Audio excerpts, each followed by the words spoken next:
Voilà. Donc, j'ai décidé de faire ce webinaire ou ces deux webinaires. Je vais en faire un également demain sur le diagramme d'activité spécifiquement parce que ces derniers temps, j'ai pas mal d'étudiants qui passent sur le P4 et avec qui on fait du travail sur ces diagrammes de cas d'utilisation, sur ces scénarios. Et ces scénarios représentent la plupart du temps pratiquement 75% du travail sur ce projet 4. Également, je valide pas mal de projets 4, ou plutôt j'invalide pas mal de projets 4 et dans lesquels le diagramme de cas d'utilisation a été mal compris initialement. J'ai identifié de cette manière une opportunité de clarifier un peu la situation avec un webinaire et ainsi laisser une trace vidéo de ça qui peut être éventuellement distribué aux futurs étudiants sur le projet 4. Donc voilà le concept et l'idée là derrière, c'est d'essayer de soutenir au maximum les étudiants sur le premier 4 et sur le projet 4 et sur deux aspects. Euh, un des aspects, c'est une bonne compréhension de ce qu'est un diagramme de cas d'utilisation et de ce qu'il n'est pas également. Mais plutôt surtout ce qu'il n'est pas d'ailleurs, parce que souvent c'est là que le problème se trouve. Ensuite, on va essayer de discuter le bon usage des relations stéréotypées, et en particulier la relation d'inclusion, le include, et la relation d'extension, le extend. Et ensuite, on va voir comment référencer, alors correctement, il n'y a pas qu'une manière de faire, mais comment référencer avec une manière correcte ces relations d'inclusion et d'extension dans les scénarios eux-mêmes. En effet, ce qui apparaît pas nécessairement dans le cours, ou ce sur quoi le cours n'insiste pas beaucoup, c'est qu'en fait, chaque élément qui se trouve sur un diagramme de cas d'utilisation va se retrouver dans le scénario. C'est plutôt le contraire qui n'est pas vrai. C'est-à-dire que tous les détails que vous avez dans les scénarios ne se retrouvent pas dans les diagrammes de cas d'utilisation. Le diagramme de cas d'utilisation n'est qu'en fait qu'une vue d'ensemble des différents cas d'utilisation que compte votre application et permet donc en un coup d'œil de les visualiser ainsi que de visualiser les relations qui les lient.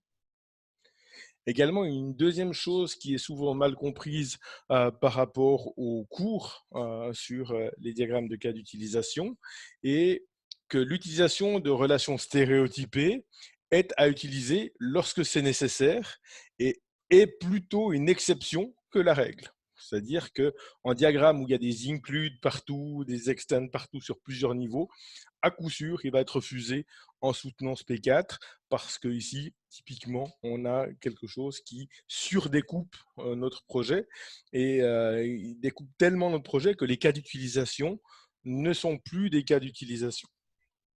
Alors, la première question à laquelle je voudrais répondre, c'est qu'est-ce qu'en cas d'utilisation? Donc, en cas d'utilisation, c'est une description d'une fonctionnalité, ou c'est le nom donné en UML pour une fonctionnalité de notre application. À quel degré de découpe peut-on descendre pour un cas d'utilisation? Alors, en cas d'utilisation est une fonctionnalité qui peut être vue comme un tout de notre application. Malgré tout, on va essayer de décrire de manière qualitative ce qu'est et ce que n'est pas en cas d'utilisation. Alors, en cas d'utilisation, c'est une fonctionnalité qui prendra à notre utilisateur entre 1 à 2 minutes et 20 minutes pour être effectuée.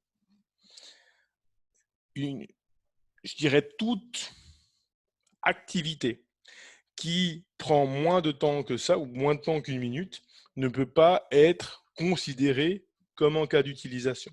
Donc, il faut quand même qu'en cas d'utilisation, soit quelque chose de substantiel. Ça ne peut pas être juste cliquer sur un bouton ou sélectionner un élément au sein d'une liste déroulante, par exemple. Juste pour montrer un peu des exemples par rapport à ce qu'est et ce qui n'est pas en cas d'utilisation. Donc, par exemple, s'inscrire au site en remplissant un formulaire dans lequel je vais donner nom, prénom, éventuellement mon adresse, mon email et un mot de passe, etc. Donc, je vais remplir plein d'informations et ensuite valider le formulaire. Ça pourra être une fonctionnalité décrite sous la forme d'un cas d'utilisation. Inclure mon nom dans le formulaire d'inscription, inclure mon prénom dans le formulaire d'inscription, inclure mon email, mon password, appuyer sur le bouton de validation, ne sont pas des cas d'utilisation.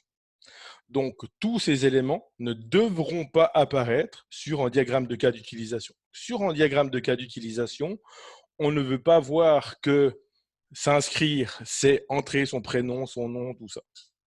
Sur un diagramme de cas d'utilisation, on ne veut pas voir que payer, c'est donner ses informations bancaires et puis valider quelque chose une fois qu'on a fourni les informations demandées. Donc, sur un diagramme de cas d'utilisation, on va être très général. Alors, regardons à quel point général, et pour ça, on va se servir pour base de l'application qui me rend le plus service au jour le jour, c'est la bibliothèque en ligne de Aurélie. Donc, je vais me baser sur ce contexte-là pour éviter de partir sur du OC Pizza et donc éviter de faire le projet 4 à votre place. Donc, l'idée de ceci est que… alors, est-ce que je peux me déconnecter? Ça, j'aurais pu regarder… ah ouais, juste là, hop, voilà. Je me déconnecte tellement jamais de cette application-là que… voilà, donc l'idée, c'est que nous avons une bibliothèque en ligne dans laquelle on peut rechercher des livres. Sur cette application, on peut se connecter. On peut évidemment s'inscrire, faire un sign-up et donc du coup payer un abonnement. On peut s'inscrire par email et par mot de passe, ou alors se connecter via un bouton Google traditionnel ou d'autres types de réseaux sociaux. Une fois que je suis sur l'application, j'ai la possibilité de rechercher mes livres préférés, donc Learning Python par exemple. J'ai également la possibilité de resserrer ma recherche lorsque c'est trop complet, en éventuellement choisissant uniquement des livres et pas des vidéos. Je peux également resserrer ma recherche en allant sélectionner par exemple le publisher et en allant dire que je m'intéresse uniquement aux livres de Aurélie et pas à tous les autres, etc., etc. J'ai également la possibilité ici sur cette application de créer alors pas des playlists, ils appellent ça playlist, mais c'est en fait des reading lists si on veut, des listes de lecture. J'ai la possibilité de lire tous mes bouquins en ligne et j'ai la possibilité de faire des recherches croisées entre livres sur des thématiques bien précises. Donc, je vais essayer de décrire très succinctement quelques fonctionnalités qui vont nous permettre de voir un peu les mécanismes d'include et d'extend. Mais pour commencer, je vais essayer de décrire certaines fonctionnalités sous forme de cas d'utilisation directement sur un diagramme de cas d'utilisation. Pour ce faire, je vais retourner directement sur mon logiciel UML et ici, je vais créer quelques cas d'utilisation. Pour ce faire, probablement que dans le projet, un projet comme le projet 4, la meilleure façon de faire est de créer un diagramme de cas d'utilisation par package. Donc, on peut imaginer ici qu'on a un package, par exemple, qui gère tout ce qui est l'authentification, par exemple, et que je pourrais avoir un autre package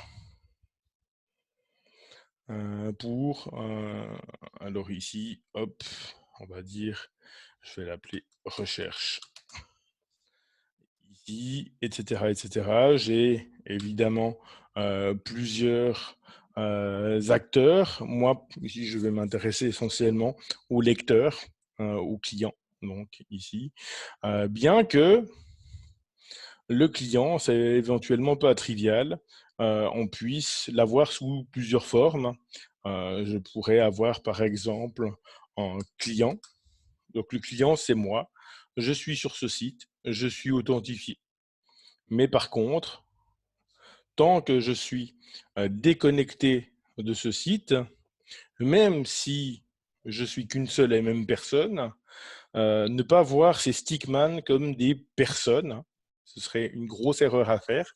Donc ces stickman représentent vraiment des rôles et on va pouvoir différencier par exemple le client du visiteur, ou alors le visiteur connecté, le visiteur non connecté.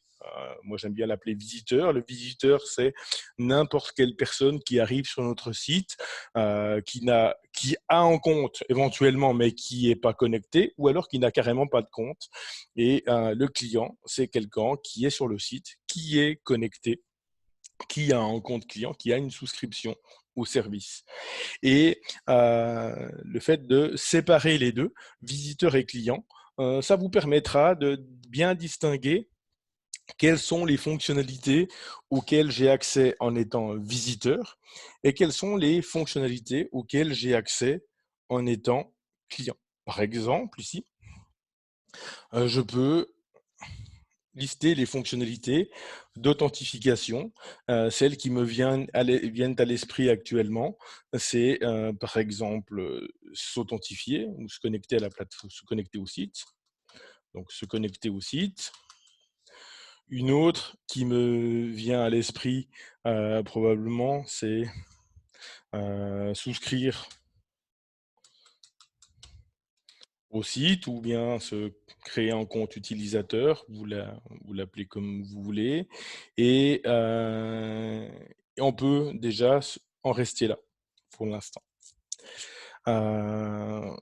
Ok, donc tout de suite, on fait ce travail et surtout, on ouvre à côté de son diagramme un éditeur de texte parce que ce type de travail se fait vraiment en parallèle de la rédaction des fonctionnalités. C'est très important de rédiger ces choses-là en parallèle. Pourquoi? Parce qu'on pourrait être tenté de commencer à faire plein de choses ici, mettre plein de cas d'utilisation dits internes, et ce qu'on voit parfois en soutenance sur ce projet, c'est des choses comme ça, où on commence à avoir des diagrammes de cas d'utilisation qui ressemblent dangereusement à ce qu'on pourrait assimiler en diagramme de processus. Donc voilà, par exemple, un exemple de quelque chose qu'on ne veut pas. Voilà, hop. Alors, je termine ce diagramme. Au passage, ce qu'on ne veut pas, alors je précise, je profite de préciser qu'en UML, les flèches ont de l'importance. Donc, par exemple, en include, avec une flèche de spécialisation, donc cette flèche en blanc, c'est une flèche de spécialisation ou d'héritage. Et ces flèches ont une signification réellement en UML. Donc, quand vous lisez le cours, malgré quelques imprécisions de ce dernier qui, à la limite, peut survivre avec, les flèches ont de l'importance. Donc, ne vous rendez pas dans votre logiciel UML et prenez la flèche que vous trouvez la plus jolie, mais prenez la flèche qui ressemble le plus à ce que vous avez dans le cours.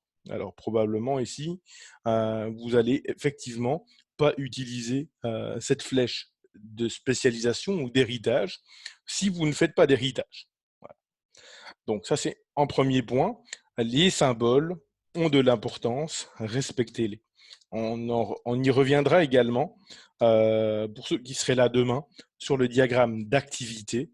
Sur le diagramme d'activité, c'est particulièrement important puisqu'il y a plein de symboles qui sont parfois utilisés de manière incorrecte.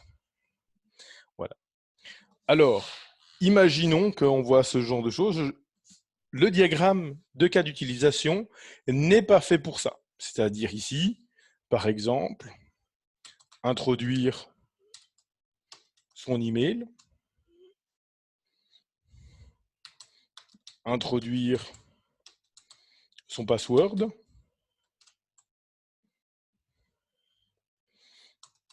valider sa demande,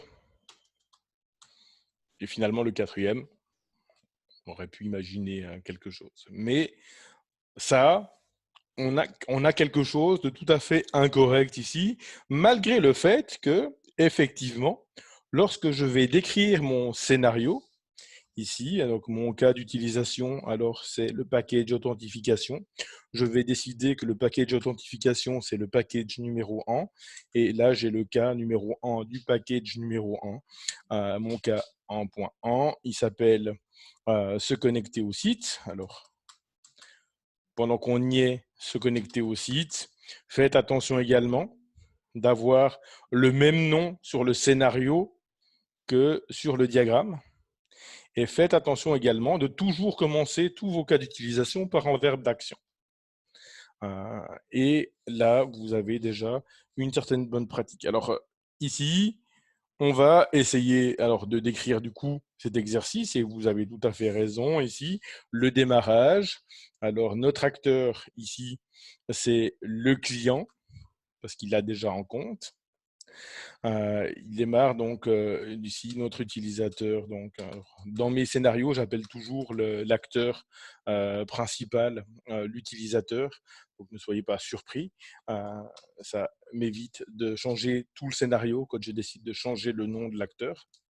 Donc, l'utilisateur arrive sur la page de connexion du site. Et c'est à ce moment-là, lors du démarrage, on l'appelle aussi le déclencheur, que notre cas d'utilisation va commencer, la page de connexion du site. Donc, on l'a vu tout à l'heure, les étapes de ce scénario, c'est donc le système demande à l'utilisateur de fournir ses données de connexion. Et puis là, on peut préciser que ici, dans notre cas, c'était un email et un mot de passe, ou password, je pourrais l'écrire en français. 2. Alors, je reviendrai sur le style d'écriture plus tard. Mais l'utilisateur fournit les informations demandées et valide sa demande.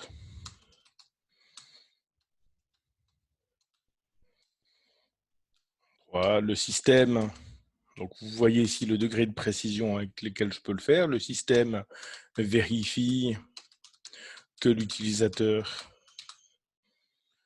correspond à un client du site,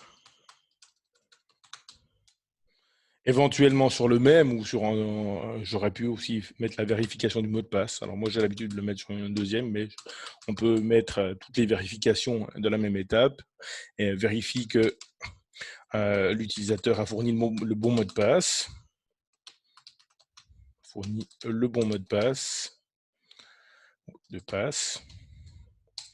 Et finalement vérifie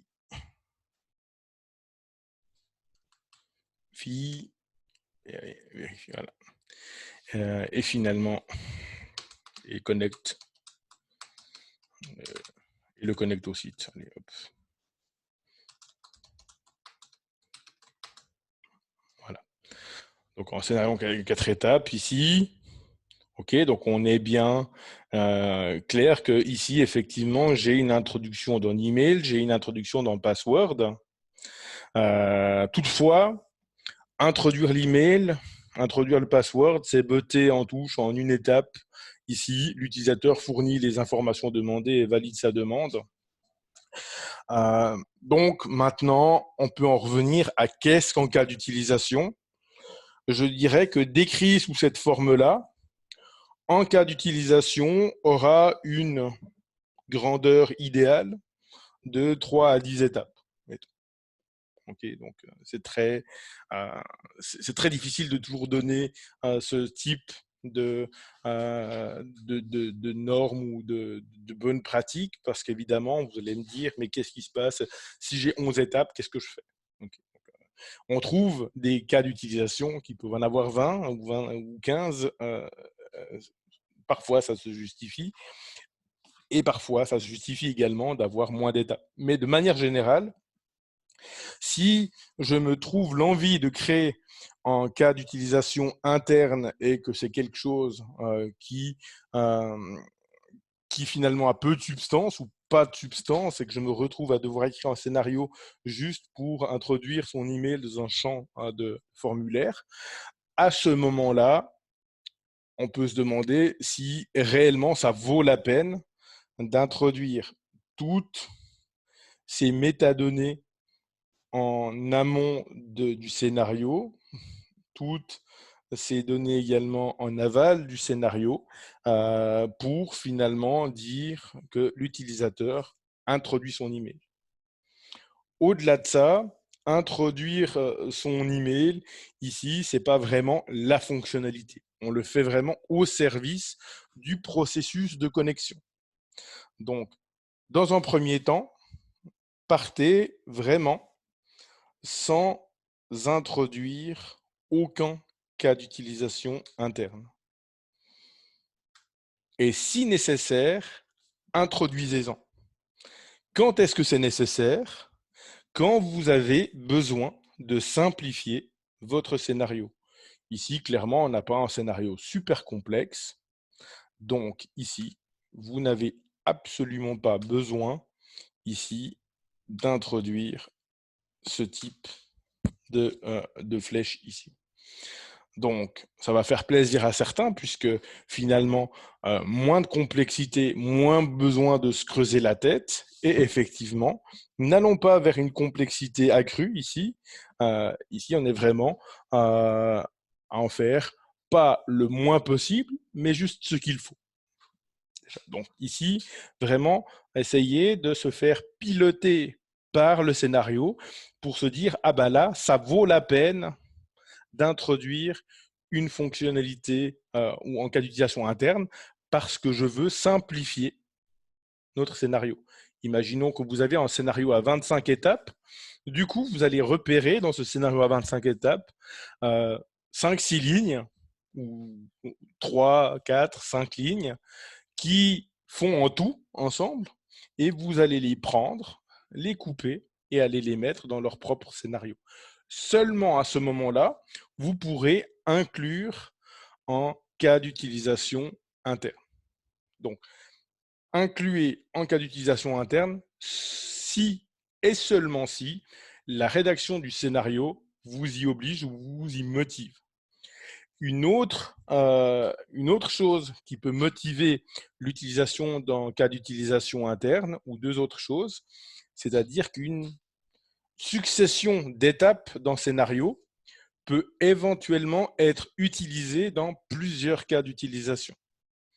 Donc ça, c'est typiquement quelque chose que je veux avoir dans un cas d'utilisation que je vais inclure dans un autre.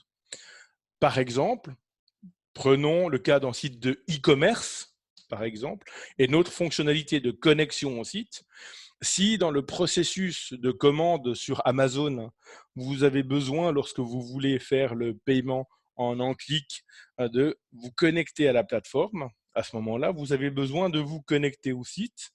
Et donc, plutôt que de redécrire dans le scénario du passage de commande la connexion au site, vous allez inclure le scénario se connecter au site en disant notre utilisateur se connecte au site.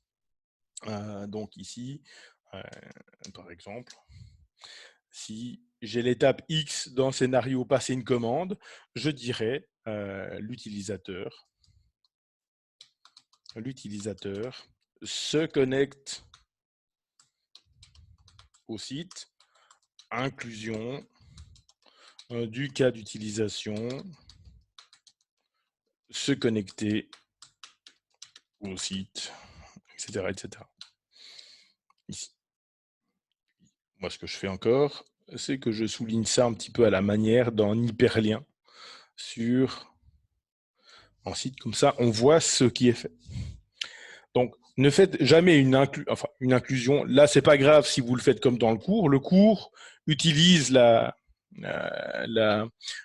texte suivant. Il dit le système fait appel au cas d'utilisation se connecter au site, ce qui, de mon point de vue, est plutôt un non-sens puisque l'acteur qui se connecte au site, c'est notre utilisateur, c'est notre client, c'est pas le système, et ça peut vraiment induire plus de confusion que d'éclaircissement si on commence à faire appel à ce genre de démarche. Donc je dirais ici, c'est pas le système qui fait appel à notre cas d'utilisation inclus, c'est vraiment l'utilisateur qui se connecte au site. Et là, on va inclure notre cas d'utilisation se connecter au site pour une raison X ou Y. Là, on a une inclusion. OK, une autre, donc voilà, utiliser des cas d'utilisation qui reviennent sur plusieurs fonctionnalités du site. C'est typiquement le cas de la connexion. C'est aussi le cas d'une fonctionnalité qui, par exemple, comme souscrire au site ici, c'est clair qu'on pourrait rentrer maintenant dans les scénarios alternatifs que j'appelle moi extension et que nous avons ici quelque part, donc le système vérifie que l'utilisateur correspond à un client du site. Donc sur le point 3a, on pourrait avoir donc l'utilisateur ne correspond à aucun client. Hop. Un scénario possible, 3A1, donc le système propose à l'utilisateur de se créer un compte. Créer un compte, donc de souscrire, pour reprendre, souscrire à un compte. Alors, on va l'utiliser et lui affiche un formulaire. Et lui demande ses informations de profil. Validé ce soir, donc on peut préciser prénom, nom, email, password, éventuellement 2 fois, adresse, etc. Par exemple, 3A2, l'utilisateur fournit les informations demandées, informations demandées, et valide sa demande. 3A3, le système valide que les informations fournies sont correctes, conformes aux attentes. Je pense par exemple au mot de passe, vérifier que le mot de passe a 8 lettres maximum, enfin minimum, qu'il éventuellement mélange des majuscules, des minuscules, voire des chiffres ou des choses comme ça. Et le système, puis voilà, puis valide le nouveau compte. Ou alors on pourrait valider que les informations sont correctes, puis envoie un email de vérification à l'utilisateur, etc., etc. Donc ici, on va mettre tout ça. Donc on voit que là, nous avons une extension sur Le système vérifie que l'utilisateur correspond à un client du site. Si ce n'est pas le cas, il pourrait simplement le notifier, ou alors on pourrait demander et proposer à notre utilisateur de souscrire au site, et ce à quoi il pourrait accepter, etc. Bien sûr, donc, je pourrais décrire la fonctionnalité maintenant, s'inscrire au site ou souscrire à mon site dans se connecter au site. Dans ce cas-là, j'ai le scénario qui arrive là. Et puis après, je vois ici que j'ai éventuellement des problèmes de cas d'utilisation ou d'extension, donc de scénarios alternatifs, puisque éventuellement notre utilisateur peut fournir des informations qui ne sont pas valides, ou notre envoi d'email peut échouer, ou alors l'utilisateur pourrait ne pas confirmer son email et donc ne pas avoir un compte actif, par exemple. Donc, plein de choses peuvent arriver. Malgré tout, également, ce qu'on peut voir, c'est que le visiteur pourrait vouloir souscrire au site sans avoir finalement comme premier réflexe d'aller se connecter. En effet, quand j'arrive sur une nouvelle application web, je ne vais pas forcément me connecter, essayer de donner mes identifiants et puis attendre que le processus de connexion échoue pour qu'on me propose éventuellement de souscrire au site ou de souscrire à une offre et ensuite de souscrire. Donc, ici, ce processus-là, notre nouveau client ou notre futur nouveau client, notre prospect, notre visiteur, pourra directement y accéder. Donc ici, je vais commencer à mettre des éléments en gras pour nous y retrouver. On va donc copier notre scénario et ici, nous avons un scénario 1.2, souscrire au site, souscrire au site. Notre acteur, cette fois, c'est le visiteur. Description, je vous laisse l'imaginer. Alors, l'auteur, pourquoi est-ce que j'ai mis l'auteur là? Le client, hop. L'acteur, c'est le client. L'auteur, c'est moi. Voilà. La date, c'est aujourd'hui. Les préconditions, alors ici, j'ai pour l'authentification, donc pas de préconditions particulières. Donc, éventuellement, on peut mettre entrée ici. Ici, pour souscrire au site, je n'ai pas de conditions particulières. Je n'ai pas besoin, par exemple, d'être authentifié. Éventuellement, ici, je pourrais mettre une précondition, comme quoi je dois disposer d'un compte, mais puisque je gère le cas ici, pourquoi pas le faire comme ça. Du coup, si maintenant je décris ça dans un nouveau scénario, alors ici, le déclencheur, c'est l'utilisateur arrive sur la page de création de compte. Création de compte. Le système demande à l'utilisateur de fournir, hop, alors je vais pouvoir copier ça. Alors ce serait bête de fournir ces données-là et de ne pas les récupérer, en fait pas récupérer ce scénario. Alors là on voit que j'ai exactement ce scénario. Le système propose à l'utilisateur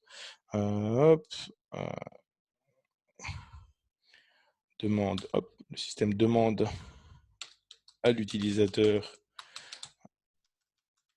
ses informations de profil.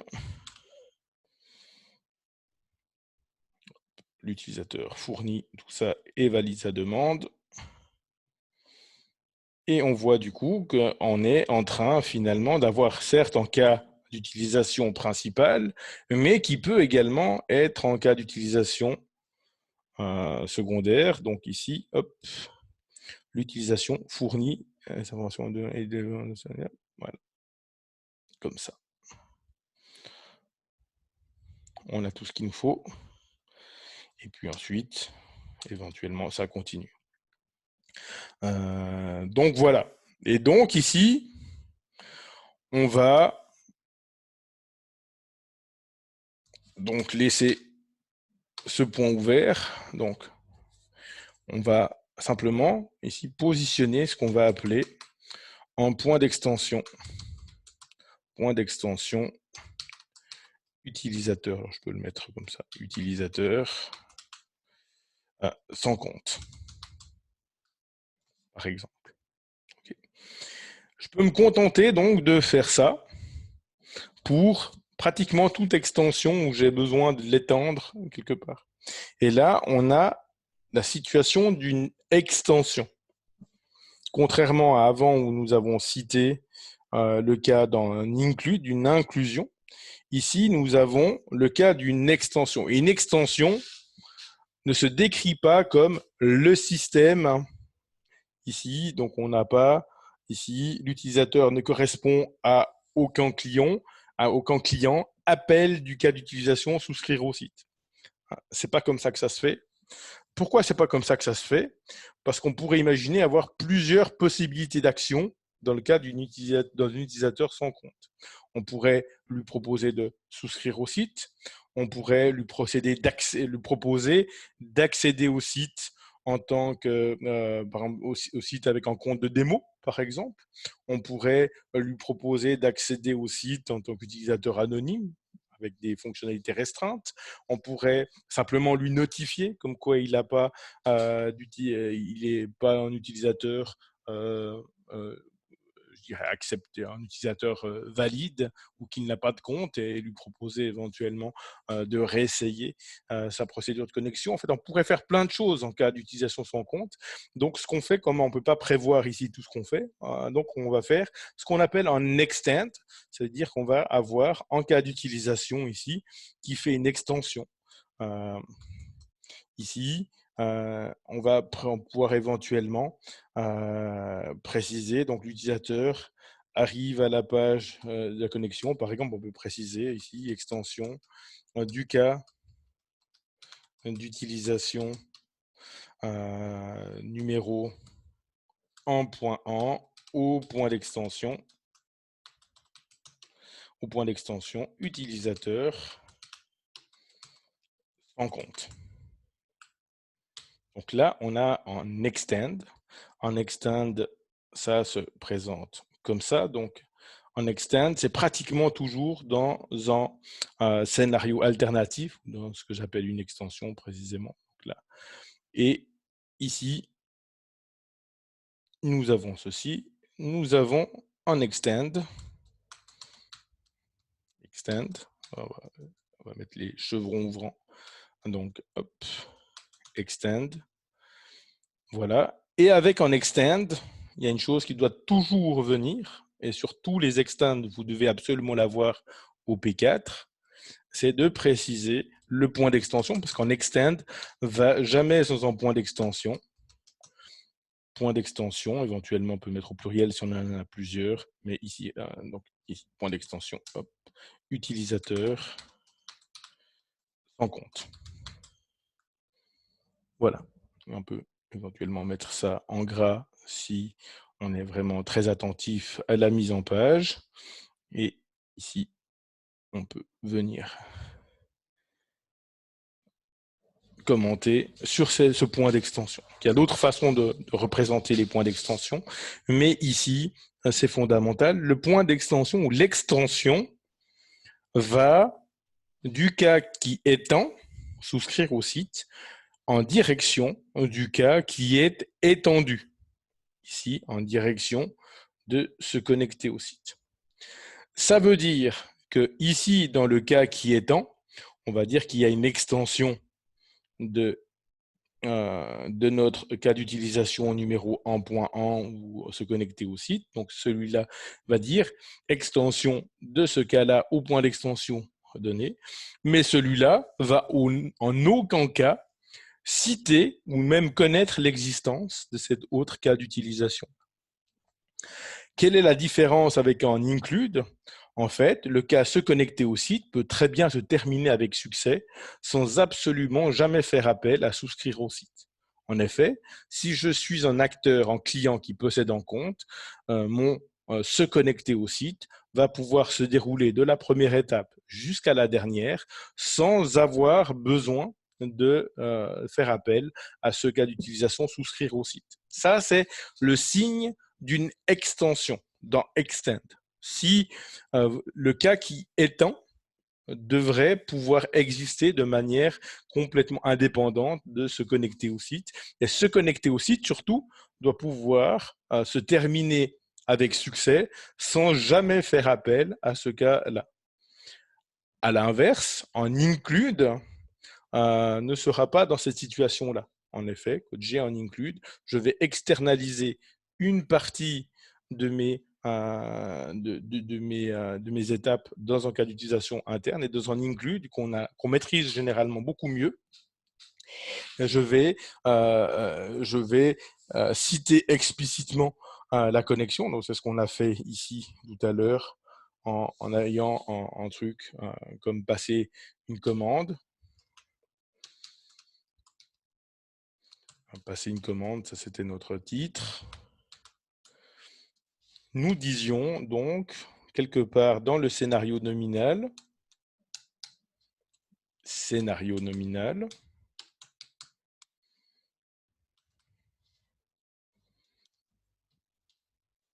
alors imaginons que sur notre bibliothèque en ligne, je pourrais éventuellement, je peux passer une commande pour éventuellement en livre ou pour en webinaire auquel je veux souscrire ou quelque chose comme ça. Ce n'est pas le cas sur Aurélie en l'occurrence, mais j'aurai une étape, appelons cette étape N ici, où on a notre utilisateur, donc ici, on l'avait avant, le client, l'utilisateur,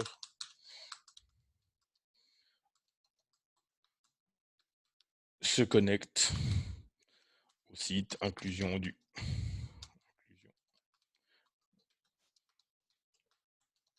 numéro en point 1. Et ceci, exactement de la même manière si on se trouve dans un package, un second package. Donc, imaginons que nous passons la commande dans livre, hop, de livre. Nous serions ici, nous serions en client.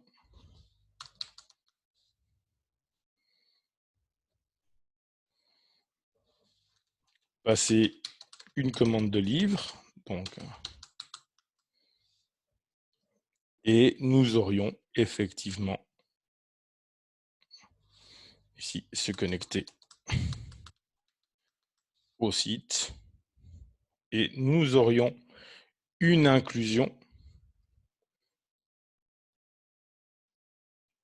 avec ce include. La différence est fondamentale.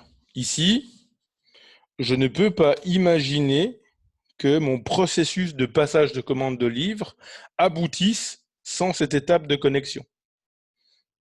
À moins qu'on décide d'offrir la possibilité d'acheter en tant qu'acheteur anonyme, mais de manière générale, mon scénario passer une commande a besoin de son include pour fonctionner. Ce cas d'utilisation-là peut certes exister sans celui-là, mais celui-là ne peut exister sans faire appel au cas d'utilisation se connecter au site, sinon il n'est pas complet. En effet, cette étape d'inclusion a lieu au sein du scénario nominal. Et donc, elle sera réalisée, quoi qu'il arrive, à ce niveau-là. Donc, ici, vous avez une différence fondamentale entre les include et les extend. Okay, passer une commande ici ne peut pas vivre sans son include, tandis que se connecter au site peut tout à fait vivre son extend, et je dirais même que son extend ici peut pratiquement vivre sans étendre ce cas-là. Voilà. Donc, nous avons vu les choses suivantes. Nous avons vu que une partie du design du diagramme avait pour origine la rédaction. Donc, ne faites pas de diagramme ou alors ne mettez pas de flèches d'inclusion et d'extension tant que vous ne rédigez pas les scénarios. Ça va forcément aboutir à des flèches qui apparaissent au hasard, n'importe où, n'importe comment. Ajoutez les flèches au moment où vous en voyez l'utilité et surtout, il est important que chaque flèche apparaisse dans vos scénarios. Ici, l'extend apparaît sous la forme du point d'extension dans mon se connecter au site. Ici, l'utilisateur ne correspond à aucun client, point d'extension utilisateur sans compte. Au niveau de souscrire au site, l'extend, alors on peut le mettre dans un chapitre séparé ou généralement on le met dans la condition de démarrage. Ici, par exemple, on précise qu'on fait une extension de ce diagramme au point d'extension et ça dit exactement où on va venir se brancher. Donc, on le cite, mettons, dans le démarrage. Si vous avez des questions, n'hésitez pas à prendre la parole. Je ne lis pas forcément le chat. Alors, voilà, je vois qu'il y a... Et l'inclusion va vraiment apparaître. Et dans l'inclusion, je vous recommande d'utiliser réellement votre acteur. C'est votre acteur qui inclut ensuite, enfin qui va réaliser l'action qui est décrite dans un cas d'utilisation interne. Donc, on peut bien mettre le système fait appel à, c'est pas très informatif, surtout c'est pas très fluide à lire. Ici, on sait exactement ce qui est fait sans avoir besoin de se référer à ce cas d'utilisation. Prenons l'analogie d'une fonction en Python, une fonction que je renommais se connecter au site. Ici, on fait appel à cette fonction qui, elle, va exécuter un certain nombre de lignes de code, les lignes de code qui sont décrites dans la définition de cette fonction. Alors ici, on peut imaginer que le include est au cas d'utilisation ce que la fonction est au code Python. À l'inverse, on va plutôt pouvoir comparer l'extension à une sorte de mécanisme de template ou d'héritage dans des classes, par exemple. Donc ici, par exemple, l'inclusion, ça me permettra de définir ici, l'extension, pardon, me permettra de définir comme point d'extension une méthode dans une classe que je laisse vide au départ. Et puis après, j'hérite de cette classe avec une autre classe et je vais définir cette fonction utilisation sans compte ou ce point d'utilisation sans compte pour lui fournir une action possible. Et surtout, une autre classe va pouvoir étendre la même classe et lui fournir une autre fonctionnalité. Et donc, du coup, un autre cas d'utilisation pourra, par exemple, dire, OK, ben, si l'utilisateur est sans compte, on lui laisse accéder avec un compte anonyme. Ou alors, si l'utilisateur est sans compte, on lui laisse accéder avec un compte normal, actif pendant 10 jours ou 14 jours. Si l'utilisateur est sans compte, on lui demande, de réessayer de se connecter. Si l'utilisateur on voit qu'on peut vraiment étendre ce cas, puis apporter plein de fonctionnalités ici. Okay. C'est vraiment... Mais dans tous les cas, les extends qu'on retrouve là sont cités dans les diagrammes. Donc, absolument tout ce qui est sur le diagramme se retrouve ici. Donc, souscrire au site, se connecter au site, se connecter au site. Extend, on voit qu'on a cette extension. Et puis, on voit sur notre deuxième diagramme qu'on a une inclusion. On a une inclusion. On a une inclusion dans passer une commande dans livre, passer une commande dans livre. Okay. Donc parfois, une question typique au P4, c'est pourquoi je ne trouve pas le scénario de ce cas d'utilisation interne ici. Et certains étudiants me répondent, ah oui, mais ça ne méritait pas un scénario. Alors, la réponse typique, c'est si ça ne mérite pas un scénario, ça ne mérite pas d'être en cas d'utilisation interne. Donc, ça, c'est vraiment le message.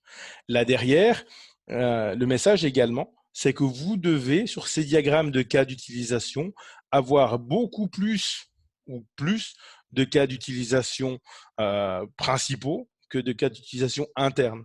Le cas d'utilisation interne est là pour simplifier les cas d'utilisation principaux lorsque c'est possible, mais il n'a pas de nécessité d'être ajouté. Donc, vous n'allez pas être invalidé si vous n'avez pas un include un externe. En tout cas, vous allez être invalidé si vous ne montrez pas que vous avez compris ces concepts.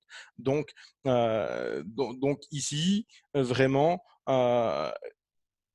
commencez de manière simple, le plus simple possible, toutes les fonctionnalités que vous avez en tête et qui sont vraiment des fonctionnalités sans aller vraiment trop dans le détail, vous les décrivez sous la forme d'ellipses comme celle-là, vous leur donnez un nom qui toujours commence par un verbe d'action et ensuite décrit ce qui est fait par l'utilisateur et ensuite vous commencez par rédiger vraiment en détail, point par point, chaque étape de vos cas d'utilisation en précisant chaque fois ce que fait le système, ce que fait l'utilisateur, ce que vérifie le système, ce que fournit comme information l'utilisateur, etc.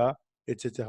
Et ceci, c'est pas si long, vous verrez. La plupart du temps, sur la plupart des fonctionnalités qu'on peut imaginer, ce sont des fonctionnalités que vous avez déjà tous vécu en tant qu'utilisateur sur un site d'e-commerce ou sur un site de bibliothèque en ligne ou sur un site où vous avez n'importe quel type de souscription. Et en tout cas, toutes les fonctionnalités du P4, même si on n'a jamais travaillé dans une pizzeria, et pourtant, Dieu sait si j'ai jamais travaillé dans une pizzeria, on arrive à se représenter comment peuvent être faites les choses. Bien sûr, il y a parfois plusieurs façons de faire. Et c'est pour ça que vous avez également une section importante. Ici, c'est les compléments. Donc, n'hésitez pas dans les compléments d'ajouter des informations sur l'ergonomie, sur des problèmes éventuellement non résolus que vous voudriez discuter avec le client. Et ça, c'est fondamental. Une toute dernière chose avant de terminer, puisque le temps passe, c'est ici, vous avez vu que dans mes scénarios, je reste très générique. Le système demande à l'utilisateur de fournir ses données de connexion. L'utilisateur fournit les informations demandées et valide sa demande.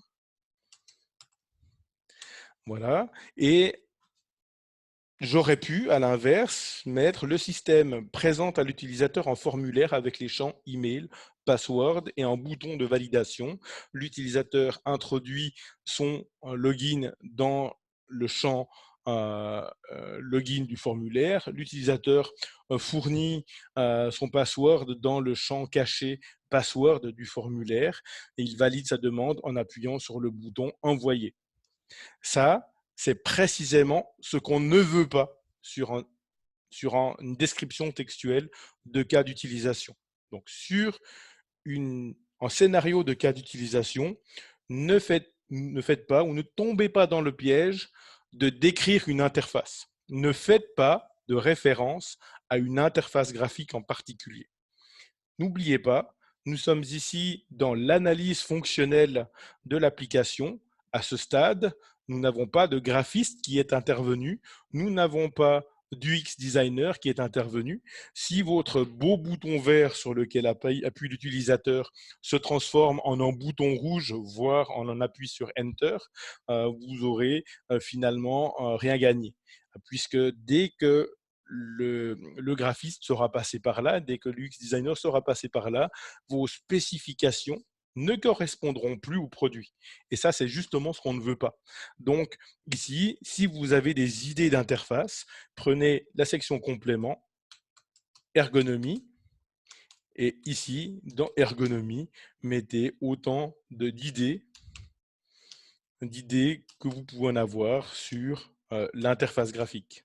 Okay. Donc, si vous avez des idées sur les modes d'interaction, sur l'interface graphique, gardez-les pour la section ergonomie des compléments, mais en tout cas pas donc de référence à cette interface au sein du scénario nominal ou des extensions, donc des scénarios alternatifs.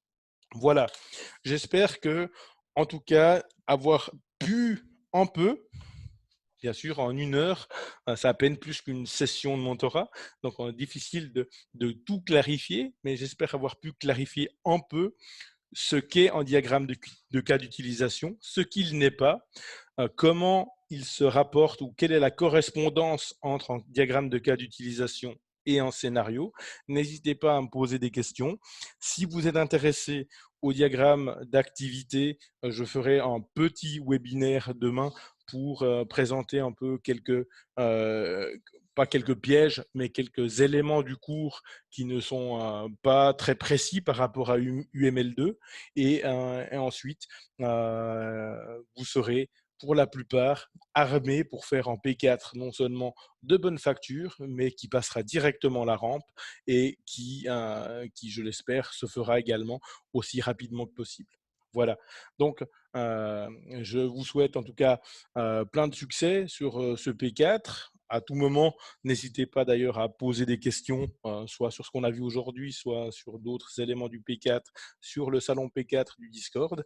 Et puis, c'est mon premier webinaire P4, donc j'espère que ça va combler un certain manque par rapport à ce projet et un petit peu, je dirais, rendre ou éliminer quelques échecs, puisque d'après Open Classroom, c'est le projet avec le plus d'échecs sur le parcours des Python. Donc, l'idée serait d'essayer de faire diminuer ce nombre d'échecs. Voilà. À vous la parole si vous avez des questions. N'hésitez pas à prendre la parole directement en enclenchant votre micro. Et sinon, je vous souhaite une belle soirée pour ceux qui ne peuvent pas rester.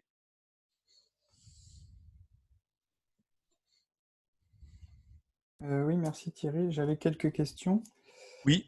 Alors moi, je suis sur la fin du parcours, mais du coup, ça m'intéresse beaucoup parce que si j'avais eu ce webinaire avant, ça m'aurait permis d'être plus efficace. Et puis aussi, tu as posté une vidéo pour le document, je crois aussi, comment remplir le document de spécification Voilà, fonctionnelle. j'ai posté une vidéo pour, en tout cas pour expliquer le document du Oui, P9 aux gens du P4, de telle manière à déjà éviter le travail à double. C'est-à-dire c'est dommage au P4 de faire son propre document un petit peu librement et puis de se retrouver à perdre une journée, 2 journées ou parfois plus, à faire rentrer un premier document dans un deuxième moule alors qu'on n'y apporte aucune nouvelle information. Donc l'idée, c'est au P4 ou dès le P4 d'utiliser ce document modèle pour y faire rentrer tous les diagrammes et scénarios produits. tout à fait. Donc ça aide bien. Donc pour information, pour ceux qui ne le savent pas, c'est dans le salon P4, il y a cette vidéo qui doit être épinglée, je crois. Donc pour revenir là-dessus, je voulais savoir concernant le nombre de packages. Donc par exemple, on a vu authentification, recherche. Mhm. Est-ce qu'il y a grosso modo une fourchette intéressante, notamment est-ce que le minimum de 2 est censé ou est-ce qu'un package ça peut faire du sens dans certains cas? Alors, je dirais qu'en package peut faire du sens dans certains cas. Souvent, ce qu'on dit, bon, alors, aujourd'hui, on a de moins en moins tendance à aborder un projet en pure cascade, c'est-à-dire vraiment en frontal, on va décrire toutes les fonctionnalités. Donc, on dit volontiers que généralement, le nombre de cas d'utilisation maximal, c'est une vingtaine. Sur le P4, on est environ à une quinzaine de cas d'utilisation. Pour certains, ce sera un petit peu moins. Pour d'autres, ce sera un peu plus. Certains incluent des choses que d'autres n'incluent pas dans les fonctionnalités. Mais en tout cas, les fonctionnalités, ce ne sera pas 30 ou 40. D'ailleurs, si vous avez 30 cas d'utilisation, c'est probablement un signe que vous êtes tombé dans finalement la situation que j'ai décrite au tout début du webinaire. Donc, partant de là, l'idée des packages, du point de vue des fonctionnalités, va être de les voir comme des répertoires dans lesquels classer mes fonctionnalités, surtout pour garantir la lisibilité de mes diagrammes. Donc, si on part sur une base d'une quinzaine de fonctionnalités, ou mettons entre 13 et 20, en fonction des personnes, on va dire que Si je mets qu'un seul package, j'aurai 20 cas d'utilisation sur mon même diagramme. Pour peu que j'ai des flèches qui passent par là, pas mal d'acteurs, je risque d'avoir pas mal de choses qui se croisent et qui nuisent à la lisibilité. Et qui dit nuire à la lisibilité, dit nuire aussi au potentiel de communication dans le diagramme. Donc, je dirais que sur un projet comme le projet 4, à la dimension du projet 4, on serait sur 2 à 3 packages. 2 packages ou 3 packages si on, on regarde les choses un peu de manière très cartésienne et division égale, on est sur 3 packages d'environ 5 fonctionnalités. Bien sûr, l'idée, c'est pas d'avoir 5 fonctionnalités, 5 cas d'utilisation par package, mais c'est de trouver une découpe qui permette de répartir finalement ces cas d'utilisation de manière balancée ou équilibrée. Parce que c'est comme si je veux classer mes 2 ou 3 000 photos de vacances et puis que je décide que je vais organiser un petit peu tout ça et que je trouve une organisation de répertoire et que je classe mes photos de vacances à l'intérieur. Et finalement, j'ai 99% de mes photos de vacances qui vont dans le premier répertoire. J'en ai quelques-unes qui vont dans le deuxième répertoire et une qui va dans le troisième répertoire. Mon système de répertoire, du coup, il m'a pas servi à grand-chose. Donc, je dirais, il faut autant de packages, a priori, que je vais pouvoir en utiliser pour clarifier un peu la découpe des fonctionnalités par thématique. Également, donc, ici, on est sur les packages de cas utilisés pour les fonctionnalités, pour l'analyse fonctionnelle.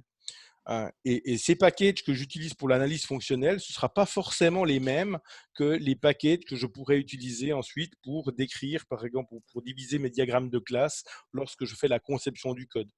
Donc, je ne suis pas marié avec cette conception-là, mais ça va me permettre, en tout cas dans un premier temps, de vraiment pouvoir communiquer avec des diagrammes de cas d'utilisation qui ne sont pas surchargés et qui me permettront d'avoir une interprétation facile et éventuellement pas faire fuir le client, pas faire peur au client avec des trucs super complexes. Donc, je dirais que c'est la réponse pragmatique que je pourrais donner. C'est la lisibilité du diagramme fait foi. Donc, si on arrive à avoir une bonne lisibilité de notre diagramme de cas d'utilisation avec un seul package, pourquoi pas. Si j'ai 4 ou 5 cas d'utilisation, ça vaut pas la peine de faire 3 packages ou ni 2 packages pour la beauté du geste. D'accord, c'est clair. Très bien, merci. Et du coup, en se projetant un peu plus loin, par exemple avec Django, est-ce qu'il y a un lien entre les packages et les applications? Alors moi, pour ceux qui auraient éventuellement fait le P6, s'il y a des gens qui ont fait le P6, je fais plus le lien entre les applications de Django et les diagrammes de composants et mes composants qu'avec les packages. On va dire que les packages, c'est même pratiquement plus large que ça. Euh, mais, D'accord. euh, parce que, en particulier, euh, une app Django, c'est finalement un package Python, c'est finalement une bibliothèque Python, donc on est plus vraiment sur de l'applicatif. Euh, donc c'est vrai que dans le diagramme de composants, on le divise pas forcément volontiers en package, mais on pourrait imaginer ce genre de choses. Dans le monde Java, c'est effectivement quelque chose qui est fait, parce que dans le monde Java, en fait, la notion de package, c'est un peu la notion d'une bibliothèque. Il y a quelque chose d'effectivement flou en Python. Donc, je dirais oui, on pourrait le faire, mais je vois également une correspondance directe avec le diagramme de composants. Donc là, on pourrait encore discuter sur ça. Mais pourquoi pas effectivement le découper comme ça. D'accord, merci. Et j'ai une dernière question.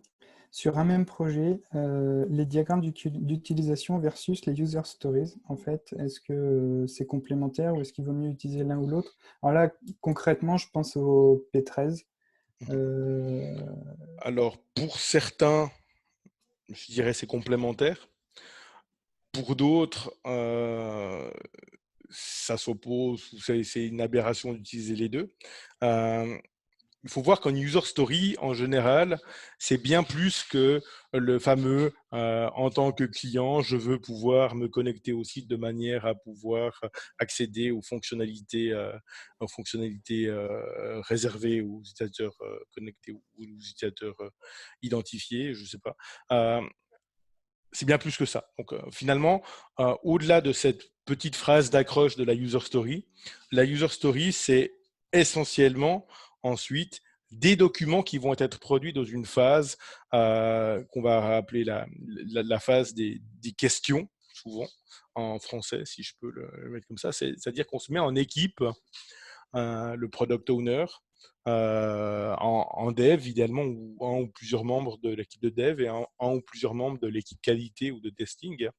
Et on va commencer à préciser ce que signifie la user story en termes de scénario, en termes d'interface utilisateur. Donc, on va faire des croquis. Pourquoi pas éventuellement faire des diagrammes UML, souvent à la main ou au tableau blanc, et on en prend des photos après, ou je sais pas. Et préciser la fonctionnalité, ça pourrait vouloir dire, et en pratique, moi je le fais assez souvent, ça pourrait vouloir dire écrire un scénario qui décrit la fonctionnalité derrière la user story. Et tout ça, on prend tous ces inputs, donc ces croquis, ces scénarios, ces choses-là, et on va les pousser derrière une carte Trello, par exemple, et on va accumuler ça. Ça va faire office finalement de spécification. La grosse différence, c'est que toutes ces activités-là, on va la faire sur une, deux ou trois ou plusieurs user stories qu'on va aborder dans le prochain sprint, et on ne va pas le faire comme au P4 sur l'ensemble des fonctionnalités de notre application en amont. Donc ça, c'est la grosse différence. Alors, certains puristes de Scrum ou des démarches agiles diront non, les user stories, on va pas utiliser UML ou on n'utilise pas ce genre de scénario. Pour moi, je dirais, dans une démarche agile, il faut garder un esprit très ouvert et finalement, les bons outils à utiliser dans une user story sont ceux qui permettront de décrire le plus efficacement possible pour tous les participants le déroulement de la fonctionnalité. Et si finalement c'est le scénario qu'on a sous les yeux ici qui est une technique qui convient au plus de monde, ben pourquoi pas faire cet exercice également dans une démarche à user story. Oui. D'accord, donc du coup, ce serait plutôt, on pourrait dire qu'il y a une approche plutôt, par exemple pour les cas d'utilisation, on va plutôt tout faire en amont, plutôt l'approche cascade, c'est-à-dire de tout préparer en amont, et les user stories, ça va être plutôt, dans les cadres des sprints, on va en développer deux ou trois en termes de Voilà, description, exactement. les développer au niveau du code, techniquement, puis réitérer l'exercice et puis Voilà. faire vivre ça. Donc, Voilà. Alors, on pourrait voir une démarche agile comme une succession de petites cascades. Bon, ce serait un petit peu réducteur de le voir ainsi, mais ce qui me plaît bien dans la démarche agile, c'est que finalement, on est beaucoup plus ouvert, on n'est vraiment pas enfermé dans une méthodologie quant aux descriptions des user stories. Donc, quant à la précision, ouais, à la description de la user story dans ses détails. On peut utiliser des diagrammes UML si c'est avec ces diagrammes que sont le plus à l'aise les différents participants. Mais ce qui me plaît aussi, c'est qu'on n'est plus dans le dogmatisme. On fait ça, on pourra très bien faire un diagramme UML directement sur un tableau blanc à la main et puis documenter comme ça juste pour poser les principes de base et puis rédiger un scénario à la va-vite et puis on accumule ça. Donc on n'est plus dans une démarche de spécification qui doit être parfaitement bien dactylographiée, des diagrammes qui doivent parfaitement être réalisés à l'ordinateur parce qu'on va on va les garder dans un dossier de spécification qui va faire date. Donc on est beaucoup plus libre et justement à ce niveau-là, peut-être plus réactif à ce qui est fait, mais effectivement, au-delà de ça, on va essayer de préciser 2 à 3 ou 5 user stories, enfin bref, le nombre de user stories qui pourront être gérés dans le prochain sprint ou dans les prochaines semaines, et on va avancer comme ça, en répétant cette opération autant de fois que nécessaire. Et ensuite, on va aller aussi au-delà par rapport au retour des utilisateurs. On va commencer à ajouter dans ce processus le retour des utilisateurs. Donc, dans un contexte de P13, si vous faites en P13 où il y a des utilisateurs, n'hésitez pas également d'essayer de collecter ce feedback et puis d'inclure le feedback dans votre démarche de gestion de projet. Oui, c'est ce que j'allais dire justement.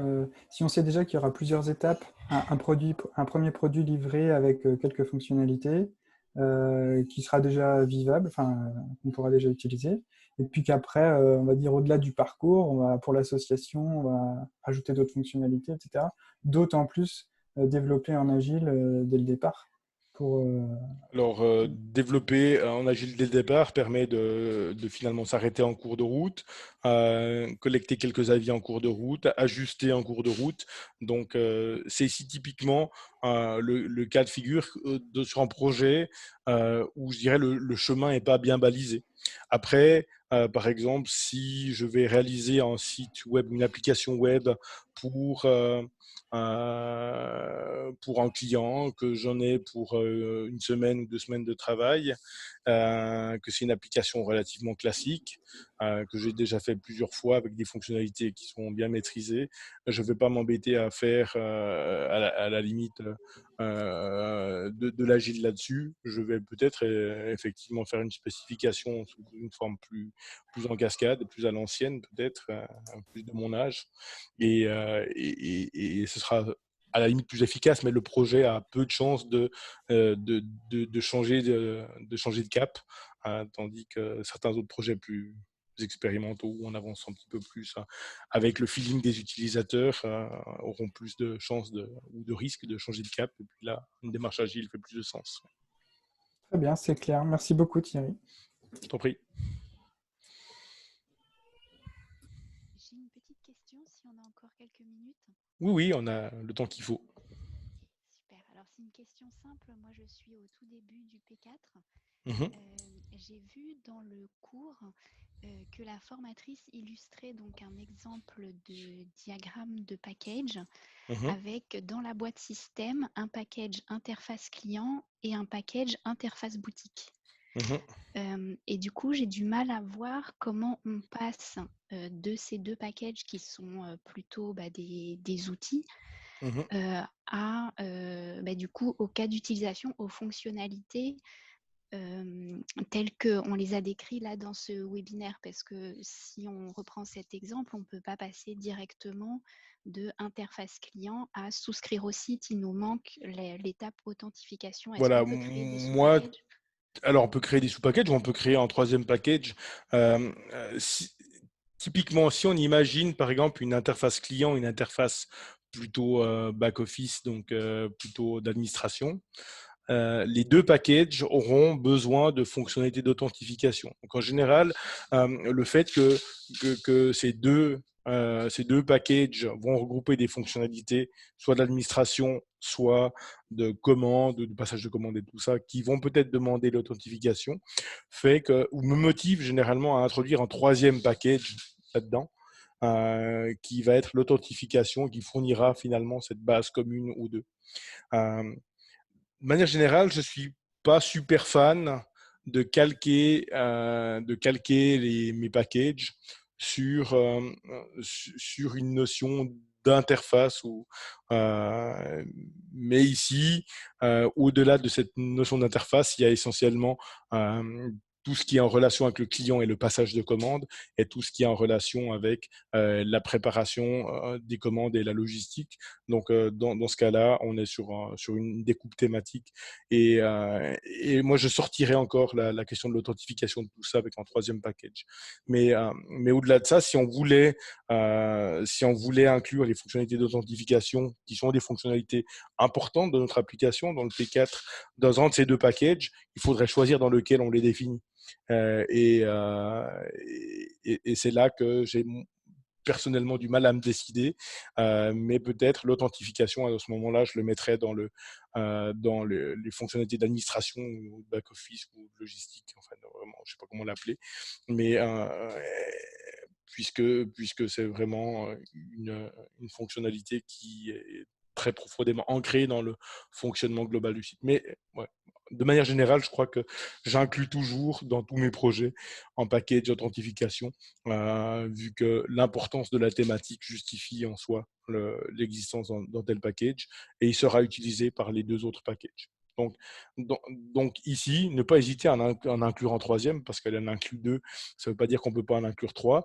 Et puis, dans le cas contraire, si on part sur deux, alors il faudra choisir dans lequel de ces deux on va aller mettre nos fonctionnalités d'authentification. Ici, j'en ai mis deux, hein, mais il n'y en a pas que deux dans l'authentification. On aurait la possibilité également de réinitialiser son mot de passe, ou la nécessité de souscrire au site, ça c'est une bonne chose, mais pour les membres du staff, il y aurait également la nécessité de leur créer un compte staff, parce que les membres du staff qui ne souscrivent pas au site via l'interface publique ont leur créé un compte avec des droits d'accès particuliers. Donc tout ça, ça peut être réuni, ça nous fait 4-5 cas d'utilisation qui justifient à eux seuls finalement un package. Oui. Ok, donc on regroupe plus dans un sens comment dire, logique, mais pas forcément une découpe en entonnoir on commence par des packages, puis des fonctionnalités, etc. Alors souvent de raisonner comme ça en package, en se disant le package, ça va être une découpe de plus haut niveau. On peut commencer comme ça, et puis ensuite commencer à lister les différents cas d'utilisation dans ces différents packages. Je suis plus amateur après d'une démarche itérative. Ça veut dire se laisser le droit au fait que notre découpe initiale ne soit pas la bonne, et éventuellement de retravailler nos diagrammes de package si ça ne convient pas. C'est-à-dire, par exemple, si on a vraiment une découpe très inégale des fonctionnalités, ne pas hésiter à ce moment-là à revenir de manière itérative sur le diagramme de package. C'est pour ça que ici, je fais les diagrammes et les scénarios en même temps, mais on pourrait imaginer que le diagramme de package, l'étape d'avant, puisse être éventuellement remis en question par cette activité-là. Et le cas échéant, je pourrais rebalancer ces différents cas d'utilisation sur d'autres packages si nécessaire. Donc, c'est pour ça que l'outil électronique, finalement, a un petit côté agréable, c'est que je peux, par simple couper-coller, déplacer mes différents cas d'utilisation. Donc, ne pas hésiter, si la découpe initiale n'était pas avérée, pertinente ou équilibrée, à remettre ça en question et à proposer une autre découpe. Mais la démarche en entonnoir, c'est une démarche de conception qui a fait ses preuves, c'est-à-dire vraiment de commencer à penser au général, et puis après, quand on a le général, penser à un plus spécifique. Et donc, le général, ce serait les packages. Après, on pense à nos différents cas d'utilisation principaux, on commence à les décrire, donc on va dans plus de précision. Mais après, surtout, il ne faut pas oublier la boucle de rétroaction, où on remet en question ce qui a été fait avant, et peut-être même les packages si nécessaire. Ok, ça marche. Merci beaucoup. Voilà, je vous en prie.